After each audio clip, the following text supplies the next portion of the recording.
Out here in the West, the wind carries more than dust, it carries secrets. Some talk of gold, diamonds, treasures buried deep. But tell me, stranger, what if treasure ain't gold at all? What if it's knowledge carved in stone, left by hands older than ours? One map, one mine, one set of marks on a wall, they can strip a man of everything he thought he knew. You can ride in bold, certain you'll find riches. And you might leave with nothing but questions that gnaw at your bones. So I ask you, which weighs heavier? A sack of gold you can't carry, or a truth that'll never let you sleep again? In the town of Deadwood, legends had a way of clinging to the air like dust.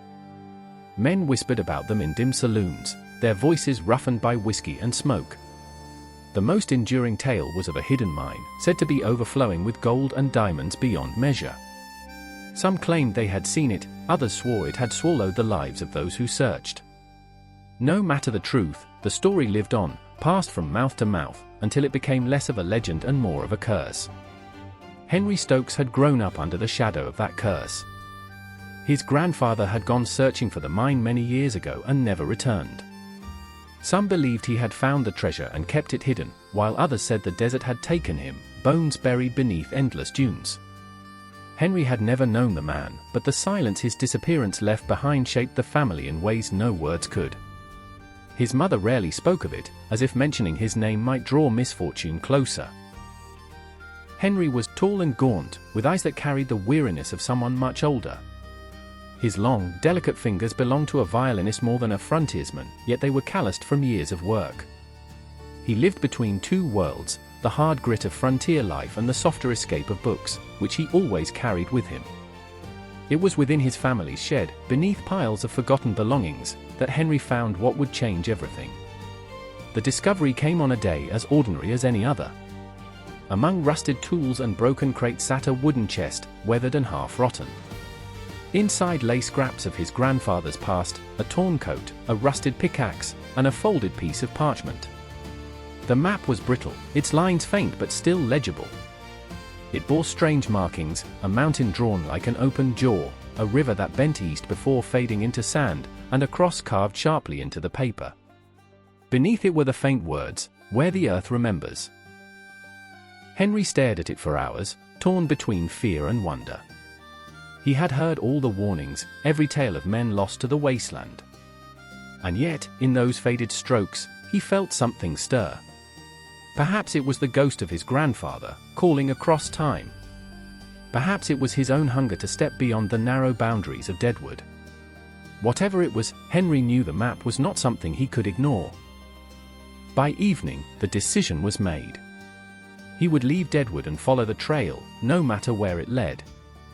He told no one of his plan. Not his mother, already hardened by loss, nor the ranch hands who would laugh at the very thought. This was a journey for him alone, one that demanded silence more than bravado.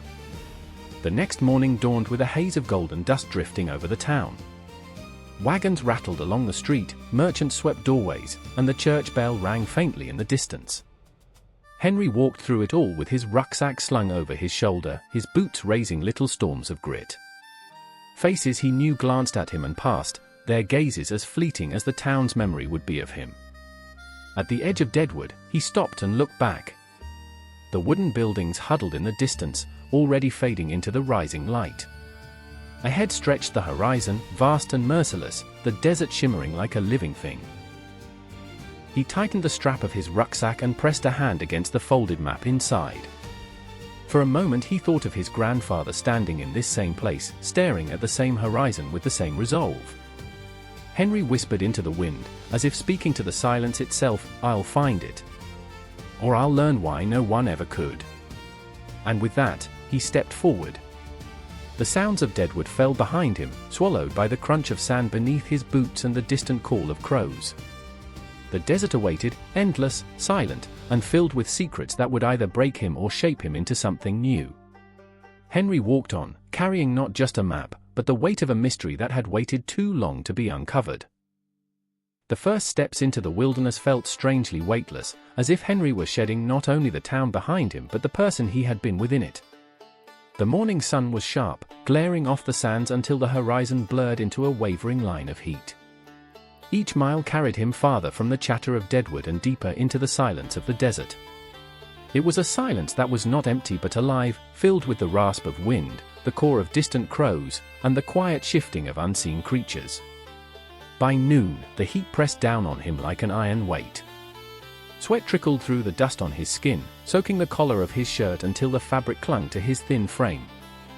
His lips cracked, and each swallow of the warm water from his canteen seemed to vanish before it reached his throat.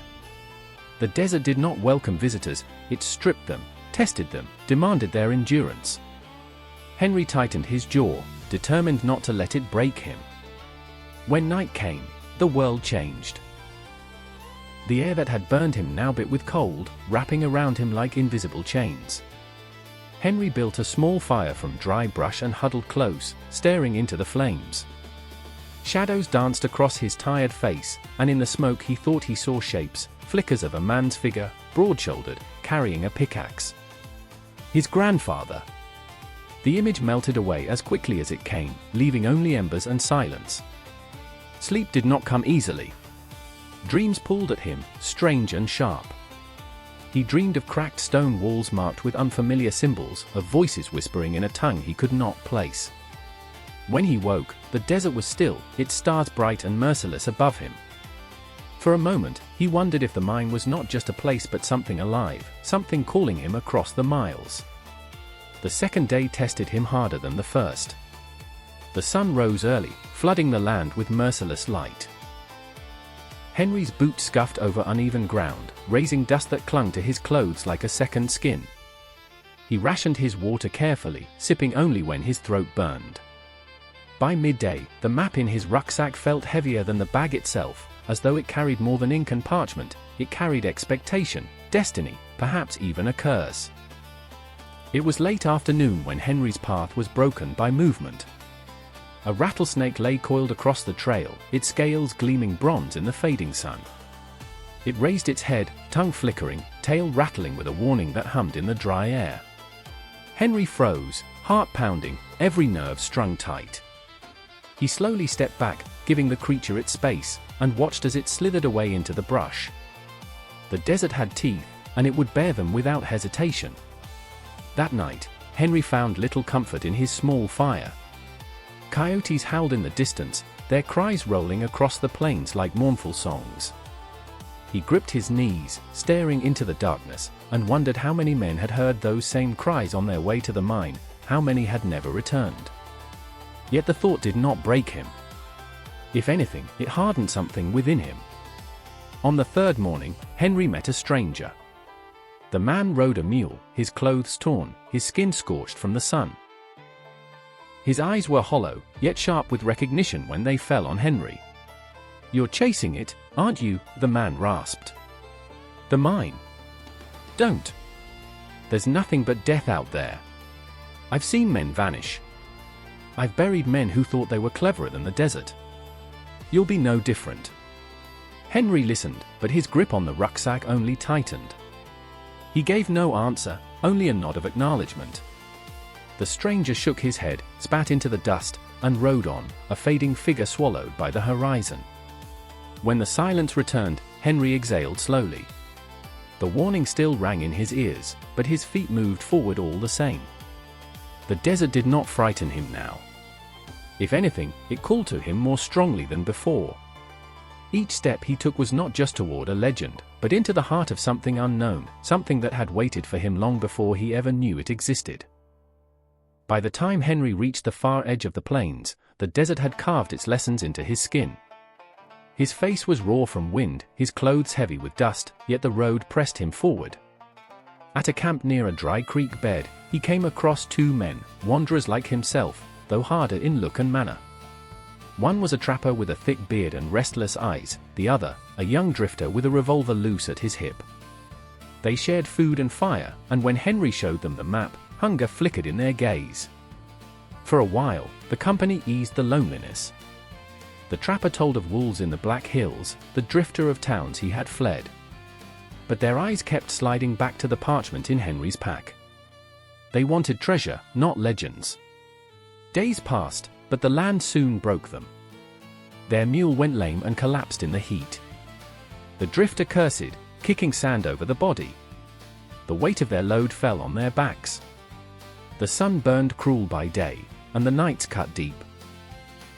Supplies dwindled, arguments rose with the smoke of their fires. The trapper accused Henry of leading them in circles, waving the map like a curse. The drifter muttered about turning back, saying no gold was worth blistered feet and hollow bellies. On the 6th morning he left. He packed what food remained, muttered a farewell, and walked off the way they had come. Henry watched until the heat swallowed him.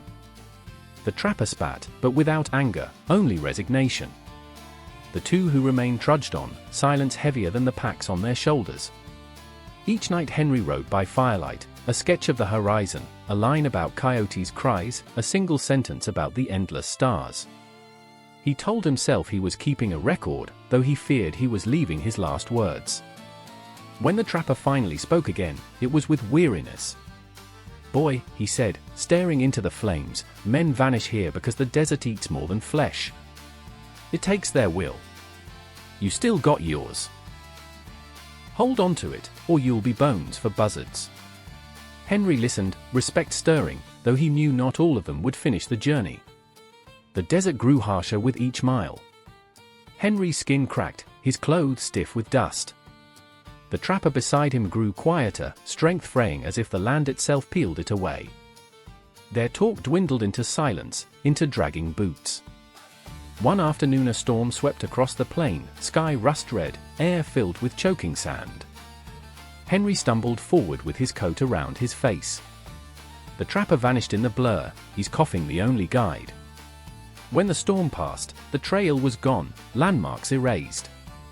That night the trapper sat slumped, his breath rattling. "This ain't worth it, boy," he whispered. "There's nothing in that mine but death. I've buried friends chasing shadows. Don't let it bury you." By dawn he was gone, footprints leading back until the heat erased them. Alone, Henry pressed forward. Hunger, thirst, and mirages tore at him, phantoms of water, figures in the dunes, even his grandfather's face at the crest of a hill. Each vision dissolved into empty light, yet something in him insisted he go on. At twilight he saw an old man on a ridge, wrapped in a faded blanket. His lined face glowed in the setting sun. The figure raised a hand, pointing deeper into the land, then vanished into shadow. Henry climbed the ridge, but found no trail, no footprints, only sand. Was it dream, ghost, or vision? He could not tell, yet calm settled over him, steadier than before. That night he wrote, "I am not walking this road alone. Something guides me. I must follow." When the fire collapsed into ash, Henry lay beneath the merciless stars. Tomorrow the desert would test him again, but he would endure. Whatever waited ahead, Henry Stokes would meet it.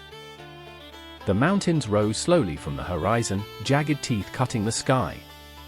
Henry had walked so long he scarcely believed they were real. Yet with each step the air cooled, the wind sharpened, carrying stone instead of sand. The desert seemed to loosen its grip, as though it had guarded the path until now and finally relented. By midday he reached the foothills, where broken rock and thorny shrubs littered the ground. His boots slipped on loose gravel, legs trembling with exhaustion. Ahead lay what the map had promised, a cleft in the mountains, a shadowed gap yawning like the mouth of some ancient beast. His chest tightened. This was the place his grandfather had sought, the place that had claimed so many others. At the entrance he paused. Cold air drifted out, smelling of earth and damp stone. He lit a lantern with shaking hands and stepped inside. The light flickered against rough walls, carving darkness into narrow tunnels. Every sound echoed. His breath, the crunch of boots, the distant drip of water. The silence here was heavier than the desert's, urging him back. He moved deeper, lantern painting strange shapes on stone. Expectation pounded in his skull, gold with the first strike, diamonds gleaming brighter than fire. But when the tunnel widened into a cavern, all he found was emptiness. No veins of gold, no treasure. Only barren rock and cold silence. Despair crushed him. His grandfather had vanished for this? Men had died for this hollow chamber? Then the lantern caught something on the wall, symbols. Carved deep into stone, not like tool marks but purposeful, alive. Strange lines curved into shapes he could not name, shimmering faintly as if the rock remembered light. Henry stepped closer, heart pounding. The carving seemed to shift in the lantern's glow, forming patterns, aligning into a design that stretched across the cavern. A map, but not the one he had carried. This one reached farther. Beyond the desert, beyond the mountains, into places unnamed. It was not gold his grandfather had chased. Not jewels or wealth, but this, a language etched into the bones of the earth. Henry pressed his forehead to the wall, trying to steady himself, as though he had stepped into a secret too vast for one man. The cavern was no mine. It was something older, a memory of a civilization lost to time. The words carved into the stone seemed to hum with silence, waiting for him to understand. Henry copied them into his book with trembling hands, filling page after page. He did not know what they meant, but he knew they mattered. When his lantern dimmed, he sat in the cavern's heart, staring at the glowing lines until his eyes blurred. He thought of his grandfather, wondered if he had stood in this same place, staring at the same symbols, his fate sealed by the same discovery. Henry closed his eyes and whispered into the dark, "This was never about gold." And in that moment, the legend of the lost mine of Deadwood became something else entirely, a doorway into mystery, a promise that knowledge itself could be treasure. Henry left the mountains with the strange weight of knowledge pressing on his shoulders. His steps were slower, not from weakness but from the burden of what he carried in his notebook. The desert no longer felt like an enemy to conquer but like a vast silence watching him, indifferent to his survival. Days bled into nights as the endless road carried him back toward the world of men. When Deadwood finally appeared, it seemed smaller than he remembered. Wooden buildings crouched together, roofs sagging under dust, streets alive with noise. After weeks of silence, the voices of traders, the clatter of wagons, the bark of dogs overwhelmed him. For a moment, he almost turned back. Word of his return spread quickly. In the saloon, market, and church steps, faces turned to him with one question: had he found the mine? Men leaned closer, eyes bright with hunger. Women whispered, as though his silence held secrets. Henry met them with a shake of his head. There was no gold, he said. Disappointment followed, anger in some, indifference in most. Soon they turned away, chasing the next rumor. Alone again, Henry carried his notebook to the town's small library, a neglected building at the edge of the street. Dust clung to its shelves, the scent of old paper thick in the air. He spread his notes across a table, lantern light flickering on the pages. Line by line, he compared the copied symbols to maps, records, and brittle tomes. Hours passed. The building creaked, and outside Deadwood sank into sleep. At last, in a worn volume on ancient tribes, he found them, the same markings, carved into tools and painted on pottery, recorded by explorers who had not lived to explain them. His heart hammered as he traced the likeness. These were no random scratches. They belonged to something older than the frontier, older than Deadwood itself. The truth struck him. The mine had never been a place of wealth but a vessel of memory, a remnant of a civilization that spoke through stone. His grandfather had not been chasing gold but this mystery. Henry felt closer to him than ever, as though their journeys overlapped across time. He copied the passages into his book, each word feeding a fire inside him. The desert had taken blood, hunger, and loneliness, but it had given him something no coin could buy: a knowledge, mystery, a doorway into history. When dawn broke, Henry stepped out of the library, eyes red from sleeplessness but shining with resolve. The town bustled, blind to what he now carried. Let them think he had failed. They would never know the true treasure lay not in riches but in discovery. Henry walked the dusty streets with steady steps, no longer the restless boy who had left weeks ago. He returned not with gold, but with a secret stretching beyond the horizon, a secret that would not let him rest until he uncovered it whole. Henry no longer walked the streets of Deadwood with the hurried steps of a restless youth. He moved with a quiet certainty, his gaze steady, his shoulders straight despite the exhaustion that clung to him. The whispers of the townsfolk faded behind him, some still mocked his failure to return with gold, others pitied his wasted effort. None of them mattered.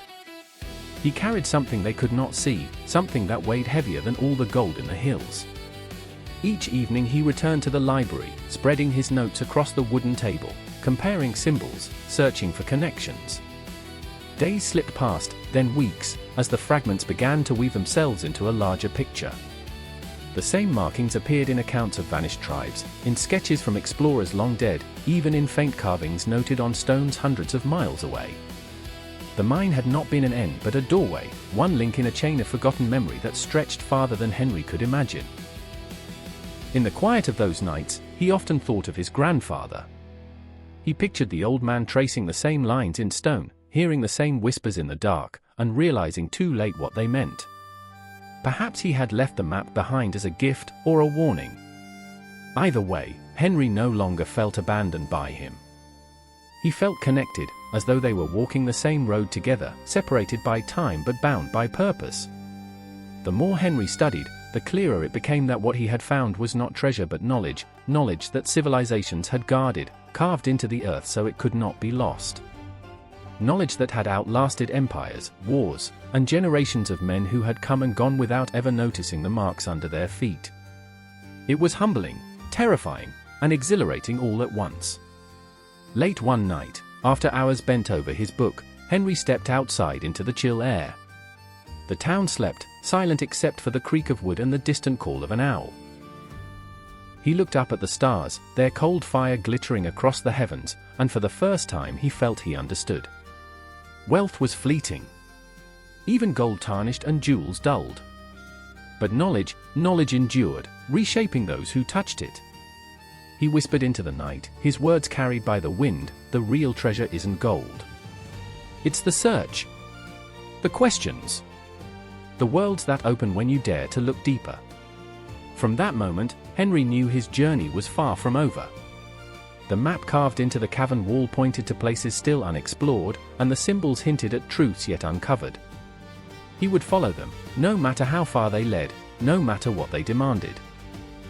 The boy who had left Deadwood chasing riches had not returned. In his place stood a man hardened by the desert, tempered by silence, and changed by discovery.